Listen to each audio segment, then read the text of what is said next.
Bom dia e agradecer aos corajosos que acordaram, vieram às 10 da manhã aqui conversar.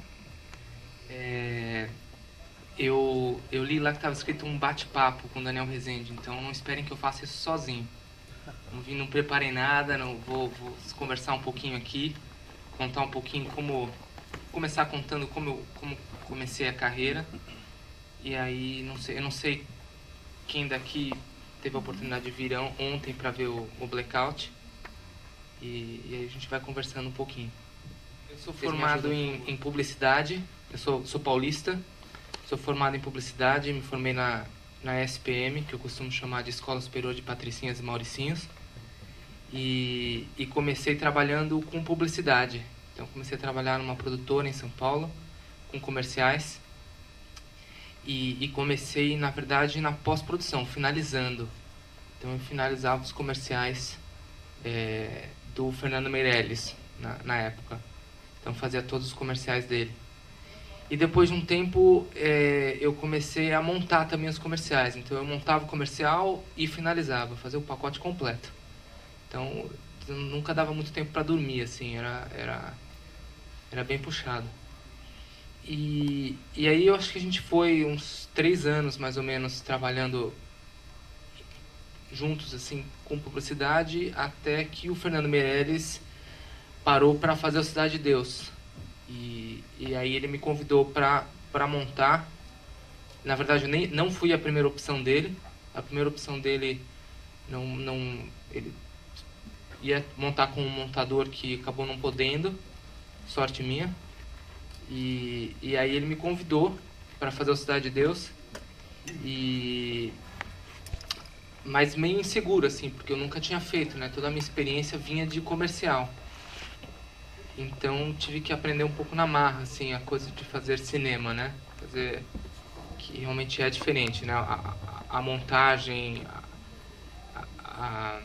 o ritmo, a dramaturgia, a narrativa, tudo isso eu não tinha nenhuma base teórica para começar a trabalhar com isso. Então eu tive a sorte porque o Fernando ele é um diretor montador, ele entende muito de montagem. Então tive a sorte de aprender tudo com ele, assim. E daí depois do Cidade de Deus, que acabou, né, transformando a vida de muitas pessoas que trabalharam no filme, aí acabei me voltando mais para cinema do que publicidade e tenho feito uma carreira aí de fazer cinema praticamente. E até chegar o ano passado, quando eu resolvi sentar do outro lado, né, sentar na outra cadeira e dirigir o primeiro curta, que foi o Blackout. E a ideia de fazer o curta era exatamente essa, era entender, até para complementar o meu trabalho como montador, entender como é que é o outro lado, né, como é sentar na cadeira do diretor e como é ter que responder, porque a gente como montador faz muita pergunta, né? Por que você não filmou isso? Por que você não filmou desse jeito? Tá faltando isso aqui, né? E como diretor eu tinha que, na verdade, responder essas perguntas, né? Por que eu não filmei isso aqui? Então, o Blackout foi essa tentativa de entender o outro lado da cadeira. E não sei, gente, ajuda aí, alguém quer saber alguma coisa? Alguém assistiu o filme, gostou? Alguém não gostou do filme? Eu adoro ouvir quando as pessoas não gostam, na verdade. Quando você começou a fazer cinema, o que você sentiu mais dificuldade assim na montagem? Tipo, com relação à publicidade, que era a sua experiência até então, o que foi mais difícil para você pegar?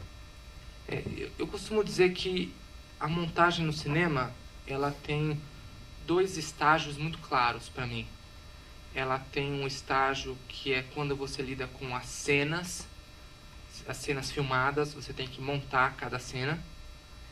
Que esse trabalho, eu senti uma proximidade muito grande com a experiência que eu tinha quando eu fazia publicidade. Quando você faz publicidade, a grande vantagem da publicidade é que você trabalha você tem muitas experiências diferentes em espaço curto de tempo. Então, às vezes, numa semana, você contou 3, 4 historiazinhas diferentes. Então, 3, 4 comerciais que tem uma linguagem ou que tem uma maneira distinta de contar uma historinha. esse primeiro trabalho que você tem no longa-metragem, que é chega o material bruto e você tem que montar cada cena, que dependendo de quando você começa, se você começa junto com a filmagem, isso vem numa ordem que não faz o menor sentido, quer dizer, uma ordem que faz sentido para filmagem, nunca para montagem. Ou quando você começa depois de estar do filmado, aí você pode até começar a montar o filme na ordem do roteiro. Então, quando você está fazendo cada ceninha separada, esse é um trabalho muito parecido com o trabalho que eu tinha experiência no comercial. O trabalho seguinte, que é a partir do momento que você conseguiu fazer todas essas cenas separadas, a hora que você junta todas elas, põe uma na frente da outra, e assiste o que a gente chama de primeiro corte, um juntão, como você queira chamar, aí começa um segundo trabalho, um segundo estágio, que aí não tem mais nada a ver com a publicidade. A publicidade não tem esse segundo estágio, que é muito mais difícil, na verdade. Que é muito mais... Aí é que entra... Novo, né? É aí é que entra a tua habilidade para contar uma história, na verdade. Que é aí que você começa a falar de narrativa, de tempo, de estrutura. Uma cena que funciona perfeitamente quando você assiste ali. No filme ela não encaixa, por exemplo. E aí como é que você faz? Como é que você resolve por exemplo, tem uma informação que é muito importante, mas a cena não está funcionando por diversos fatores, ou porque os atores naquele dia não estavam bem, ou porque achou-se que estava claro no roteiro, mas na hora que filmou não dá para entender, ou por qualquer coisa que possa ter acontecido durante a filmagem, ou por problemas de roteiro, né? Muitas vezes o problema, né, o roteirista fala isso aqui, o diretor soluciona na hora da filmagem, o diretor sabe que na hora da montagem acontece, resolve-se muita coisa, né? Resolve-se, mas também a montagem resolve-se muitos problemas, mas não se faz milagre em montagem, né? Claro. Se não está no material, não está no material, né? Ou você manda pro Peter Jackson fazer em 3D, ou você refilma. Não tem, você não... tem alguns truques que a gente vai aprendendo, tem uma margem muito grande que você consegue mudar um filme na sala de montagem. Mas milagre a gente não faz ainda. Então, essa segunda parte da estrutura do filme, isso não tem a ver com a publicidade. Isso foi a parte mais difícil. Isso foi o que eu tive que aprender dando cabeçada. O primeiro corte de Cidade de Deus e até o momento que você conseguiu enxugar e fazer uma estrutura que é a estrutura do filme que a gente assistiu, você acha que quanto do filme se perdeu ali? Eu não sei se eu consigo usar a palavra se perdeu, mas Cidade de Deus já faz 2001, né? Faz 8 anos, eu não me lembro assim com tanta precisão. Mas eu me lembro que o Cidade de Deus demorou um total uns 6 meses e meio. 6 meses a 6 meses e meio, desde o começo da montagem, que foi junto com a filmagem, até a gente fechar o corte. Tiveram, não sei lá quantos cortes. Todo filme tem bastante corte. Muito difícil ter um filme que Aproveite tudo. Que aproveite tudo, ou que você faz o primeiro corte e ele está pronto. Você vai mexendo. Algumas cenas a gente cortou, tinha muita coisa. Eu me lembro que tinha muitas cenas no roteiro de depoimentos para a câmera. Eu acho até que quem teve a oportunidade de ver o DVD tem as cenas cortadas, estão lá.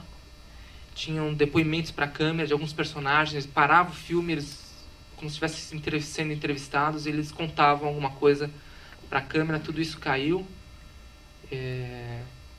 Não me lembro exatamente o que caiu. E algumas coisas mudaram de ordem, mas não foi nada radical, na verdade. A estrutura do filme que você viu no cinema era muito próxima da estrutura do roteiro. O roteiro já estava tudo lá, com evidentemente, algumas diferenças. Cenas que ficaram menores, cenas que ficaram maiores, porque o Cidade de Deus ele foi todo baseado praticamente em improvisação, né? Então, as cenas em si, o conceito era o mesmo, mas a descrição no roteiro era completamente diferente do que vinha o material.